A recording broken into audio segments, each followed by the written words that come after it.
پیار کا پہلا شہر۔ سنان کی پیالی میں ابھی تھوڑی سی کافی باقی تھی۔ بارش اب تیز نہ تھی۔ کرسیوں اور میزوں کے اوپر تنی ہوئی قنات کے ایک کونے سے پانی کے قطرے ٹپک رہے تھے۔ وہاں بیٹھے ہوئے لوگ اٹھ کر اندر چلے گئے۔ سنان اس بھیگے ہوئے موسم میں شہر کی تاریخی عمارتیں دیکھنے کے موڈ میں نہ تھا، اس لیے وہاں بیٹھا رہا۔ اس نے پیالی اٹھا کر آخری گھونٹ بھرا۔ کافی یخ ہو چکی تھی۔ اسے یاد آیا کہ اس نے آج دوپہر جینی سے ملنے کا وعدہ کیا تھا۔ بارش تھم جائے تو پھر چلا جائے، اس نے سوچا۔ ایک ٹھٹرتی ہوئی آواز آئی، اوہ آج کتنی سردی ہے۔ اس کے ساتھ والی میز پر ایک خوبصورت لڑکی اپنے ساتھی لڑکے کے سینے پر دونوں ہاتھ جمائے بڑے پیار سے کہہ رہی تھی۔ سنان کو انگلستان سے فرانس آتے ہوئے اسٹیمر پر گزاری ہوئی شب یاد آ گئی۔ پاسکل نے بھی تو یہی کہا تھا۔ پیرس کے ایک قہوہ خانے میں بیٹھے ہوئے اس اداس دوپہر سنان کے سینے میں اب صرف مشرقی جذبات کی لہریں امڑ رہی تھیں۔ اس کے ذہن میں جینی سے کیا ہوا وعدہ مبہم ہوتا گیا اور پاسکل کے کٹے ہوئے بال اور نیلی آنکھیں ابھرنے لگیں۔ اس کے سامنے قہوہ خانے اور دکانوں کے شوکیسوں میں سے پھوٹتی ہوئی روشنی کی کرنیں گیلے فٹ پاتھ پر منعکس ہو رہی تھیں۔ فٹ پاتھ کے سیمنٹ پر چپکے ہوئے شاہ بلوط کے خزاں رسیدہ پتے کسی جدید مصور کے شاہکار کی صورت میں ابھر رہے تھے۔ بارش کی وجہ سے درخت اور بھی نکھر گئے تھے۔ سنان اپنی برساتی کی جیبوں میں ہاتھ ڈالے فٹ پاتھ کی گیلی سطح پر نظریں جمائے پاسکل کے بارے میں سوچ رہا تھا۔ کاش میں اس شب پاسکل سے اس کے گھر کا پتہ ہی دریافت کر لیتا۔ کم از کم اسے تلاش کر کے اس شب دیر سے آنے کی معذرت تو کر سکتا تھا۔ جانے وہ میرے بارے میں کیا سوچتی ہوگی۔ اس وقت شاید وہ بھی میری ہی طرح اسی شہر میں کہیں اپنے کمرے میں کھڑکی میں بیٹھی باہر برستی بارش کو تک رہی ہوگی۔ ہو سکتا ہے وہ بھی میرے بارے میں سوچ رہی ہو۔ سنان کی نگاہیں گیلے فٹ پاتھ سے ہٹ کر سامنے خلا میں ایک نقطے پر مرکوز ہو گئیں۔ مختلف چہرے اس نقطے کی زد میں آتے اور ایک متحرک سائے کی مانند آگے بڑھ جاتے۔ بوڑھے فرانسیسی بیری ٹوپیاں پہنے ہوئے فیشنیبل نوجوان لڑکیاں جن کے رنگ برنگے چھاتے ان کے ساتھی لڑکوں نے تھام رکھے تھے اور خود بارش میں بھیگتے چلے جا رہے تھے۔ لمبے بالوں والے ہپی جو موسم کی سختیوں سے بے خبر اپنی دھن میں مگن جھومتے جا رہے تھے۔ غیر ملکی سیاح جو بارش سے پناہ لینے کی خاطر ہر قہوہ خانے میں جھانکتے اور پھر کوئی جگہ نہ پا کر آگے بڑھ جاتے۔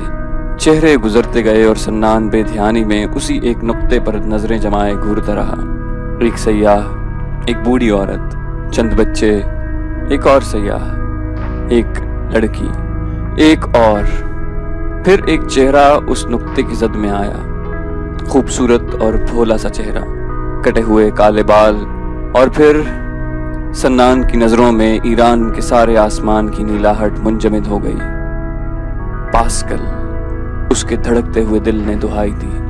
وہ ہڑبڑا کر اپنی کرسی سے اٹھ بیٹھا جیسے کسی خواب سے بیدار ہو گیا ہو، اور پھر قہوہ خانے میں بیٹھے لوگوں سے ٹکراتا، کرسیوں اور میزوں کو پھلانگتا اندھا دھند گیلے فٹ پاتھ پر بھاگنے لگا۔ اس نے زور سے پکارا، پاسکل! فٹ پاتھ پر چلنے والے تمام لوگ اس کی طرف متوجہ ہو گئے مگر وہ ان کی پرواہ کیے بغیر تیزی سے بھاگنے لگا۔ ہاں، وہ پاسکل ہی تھی۔ اس کی خالہ اس کے ساتھ تھی جنہوں نے بارش سے بچاؤ کے لیے پاسکل پر ایک سرخ چھاتا تان رکھا تھا۔ وہ اپنی خالہ کا بازو تھامے نظریں جھکائے آہستہ آہستہ لنگڑاتی ہوئی چلی جا رہی تھی۔ اس نے آج بھی سرخ کوٹ پہن رکھا تھا۔ سنان نے تقریباً چیختے ہوئے پکارا، پاسکل! پاسکل کے لڑکھڑاتے ہوئے قدم فٹ پاتھ پر جامد ہو گئے لیکن اس نے مڑ کر نہ دیکھا بلکہ وہیں ساکن کھڑی ہو گئی جیسے پتھر کا بت ہو۔ سنان اس کے قریب پہنچا تو اس کی سانس پھولی ہوئی تھی۔ پاسکل نے اسے دیکھتے ہی منہ پھیر لیا لیکن اس کی اس حرکت سے نفرت کی بجائے بے بسی اور لاچارگی کا اظہار ہوتا تھا۔ سنان نے کہا، مجھے افسوس ہے کہ میں اس روز وقت پر نہ پہنچ سکا، اور پاسکل نے اس کی معذرت کو مکمل طور پر نظر انداز کرتے ہوئے اپنی خالہ سے تعارف کروایا، خالہ ان سے ملو، یہ سنان ہے۔ خالہ نے اسے سر سے پاؤں تک گھور کر دیکھا۔ ہاں، انہوں نے پھنکارتے ہوئے کہا، یہی ہے نا جو لندن سے تمہارے ساتھ آیا تھا اور پھر غائب؟ پاسکل نے بڑی بے صبری سے خالہ کی بات کاٹتے ہوئے سر ہلایا، ہاں ہاں خالہ، اور پھر خاموشی سے شانس پر رواں ٹریفک پر نظریں جما دی۔ سنان اور کچھ نہ کہہ سکا، صرف اس کے بھولے بھالے خوبصورت چہرے کو صرف دیکھتا رہا جو ایک پجمردہ مگر خوبصورت پھول کی مانند تھا۔ چند لمحوں کی خاموشی کے بعد خالہ پھر گویا ہوئی، تم دونوں اگر یہاں کھڑے ہو کر بھیگنا چاہتے ہو تو بڑے شوق سے، مجھے تو بال بنوانے کے لیے ہیئر ڈریسر کے ہاں جانا ہے۔ پھر پاسکل سے مخاطب ہو کر کہنے لگی، پاسکل شہری 11 بجے سے پہلے گھر لوٹ آنا، میں تمہارے بستر میں گرم پانی کی بوتل رکھ دوں گی۔ یہ کہہ کر ایک مرتبہ پھر خالہ نے کڑی نظروں سے سنان کا معائنہ کیا جیسے کہہ رہی ہوں کہ خبردار جو اب میری پیاری بھانجی کا دل دکھانے کی کوشش کی اور سرخ چھاتا سنان کے ہاتھ میں تھما کر خود بھیگتی ہوئی فتح کی محراب کی جانب مارچ کرتی چل دی۔ بارش اب پھر تیز ہو گئی تھی۔ سنان نے جلدی سے اپنی سفید برساتی اتار کر پاسکل کو اڑا دی، جو اب تک پتھرائی ہوئی نظروں سے شانز پر رواں ٹریفک کو دیکھ رہی تھی۔ سنان نے آہستہ سے اپنا ہاتھ اس کے کندھے پر رکھ دیا۔ پاسکل خاموش کھڑی رہی، پھر اس نے نظریں اٹھا کر سنان کی جانب دیکھا، لیکن اس کی نیلی آنکھوں میں نمی بارش کی وجہ سے نہ تھی۔ سنان اسے سہارا دے کر قہوہ خانے میں لے آیا اور ایک مرتبہ پھر اس شب دیر سے آنے کی بھرپور معذرت کی۔ پاسکل نے برساتی اتار کر کرسی کے بازو پر رکھ دی اور پھر میز پر کوہنیاں ٹیک کر فٹ پاتھ کی طرف دیکھنے لگی۔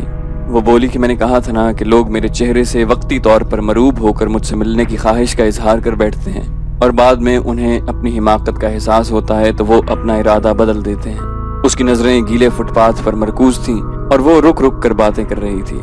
تم پہلے شخص نہیں ہو جس نے یہ رویہ اختیار کیا ہے۔ دریائے سین کے کنارے اکیلے چلنے کی مجھے عادت ہو گئی ہے۔ اس شب بھی میں وہاں اکیلی ہی گھومتی رہی۔ سنان نے پاسکل کے خنک ہاتھ پر اپنا ہاتھ رکھتے ہوئے کہا کہ میں نے اپنا ارادہ تبدیل نہیں کیا تھا۔ پاسکل بولی تو پھر تم کل شام سین کے کنارے پر کیوں نہیں چلے آئے؟ تمہیں معلوم تھا کہ میں ہر شب وہاں جاتی ہوں۔ اس کی نظریں فٹ پاتھ سے ہٹ کر میز پر پڑے چمکدار مینیو کارڈ پر جمی ہوئی تھیں۔ سنان کو خدشہ تھا کہ ابھی کارڈ پر اس کے گرم گرم آنسو ٹپ ٹپ گرنے لگیں گے۔ کل شام؟ سنان سوچ میں پڑ گیا۔ بہرحال آج میں نے ارادہ کر رکھا تھا کہ میں تمہیں تلاش کرنے کے لیے دریائے سین کے کنارے پر ضرور جاؤں گا۔ پاسکل بولی مجھے تم سے کوئی شکایت نہیں، تم نے کوئی انہونی بات تو کی نہیں۔ انہونی بات تو تب ہوتی اگر میرا باقی جسم بھی میرے چہرے کی طرح دلکش اور متناسب ہوتا اور پھر تم مجھ سے ملنے نہ آتے۔ سنان نے بے حد نرمی سے کہا پاسکل تمہارے اندر خود اذیتی کی عادت نے گھر کر لیا ہے، تمہیں ہر وقت اپنی جسمانی خامی کا احساس رہتا ہے۔ مجھے یہ بھی معلوم ہے کہ اس میں ان بے شمار لوگوں کا بھی قصور ہے جو انجانے میں تمہاری دل آزاری کا مرتکب ہوتے ہیں، اور مجھے یہ بھی یقین ہے کہ اس سے قبل بھی تمہاری زندگی میں ایسے لمحے ضرور آئے ہوں گے جب تم نے سچے جذبات کو اس خود اذیتی کے احساس کے تحت ظاہری ہمدردی سمجھ کر ان سے منہ موڑ لیا ہوگا۔ پاسکل بدستور مینیو کارڈ پر نظریں جمائے بیٹھی تھی۔ تم اب بھی ایک ایسے ہی لمحے سے گزر رہی ہو۔ پاسکل نے ایک لمحے کے لیے سنان کی جانب دیکھا اور پھر نظریں مینیو کارڈ پر جما دی۔ سنان نے کہا میرا یہ بھی خیال ہے کہ میرا چہرہ اس مینیو کارڈ سے تو خوش شکل ہے جسے تم پچھلے 10 منٹ سے محبت بھری نظروں کے ہونٹ لرزنے لگے اور پھر ان میں ایک خفیف سی مسکراہٹ پھیل گئی۔ اس نے نظریں مینیو کارڈ سے اٹھائیں تو بھیگی بھیگی آنکھوں کی نیلاہٹ اور گہری ہو گئی۔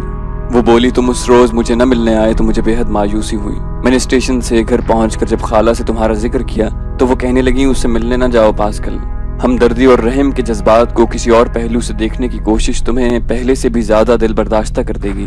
پھر میرے اصرار پر وہ مجھے خود آئیفل ٹاور تک چھوڑنے آئیں۔ میں وہاں ایک کونے میں کھڑی تمہارا انتظار کرتی رہی۔ تمہیں معلوم ہے کہ میں کسی سہارے کے بغیر زیادہ دیر کھڑی نہیں رہ سکتی۔ مایوس ہو کر میں ٹاور کے سامنے والے پل کے ساتھ اترتی ہوئی سیڑھیوں پر سے دریائے سین کے کنارے چلی گئی اور وہاں ایک بینچ پر اس امید پر بیٹھ گئی کہ شاید تم مجھے تلاش کرتے کرتے وہاں تک آ جاؤ۔ اس روز مجھے اپنے اپاہج پن کا شدت سے احساس ہوا۔ سنان نے کہا ان سطحی اور عامیانہ احساسات کو بھول جاؤ پاسکل، تمہیں اب تو معلوم ہو گیا ہے نا کہ اس روز میں صرف تمہیں ملنے کی خاطر آئیفل ٹاور تک آیا تھا۔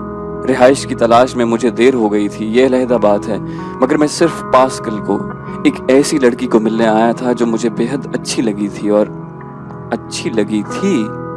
ہاں اب بھی اچھی لگے اگر وہ آنسو بہانے کی بجائے مسکرا دے اور اپنے آپ کو اذیت پسندی کے جال سے چھڑا کر اس خوبصورت شہر میں قیام کے دوران میں میرا ساتھ دے۔ پاسکل نے بچوں کی طرح سر ہلا کر پوچھا وعدہ؟ اور اس کے لبوں پر مسکراہٹ پھیل گئی۔ اس کی آنکھوں کی نیلاہٹ دھلنے سے اور بھی نکھر آئی تھی۔ سنان نے بھی اسی طرح سر ہلایا، بالکل وعدہ، اور کرسی سے اٹھ کھڑا ہوا۔ پاسکل اپنے سرخ کوٹ کے کالر سے کھیل رہی تھی۔ سنان نے کہا کیا یہیں بیٹھے رہنے کا ارادہ ہے؟ اور شیولری کا بھرپور مظاہرہ کرتے ہوئے جھک کر کہا محترمہ پہلے آپ۔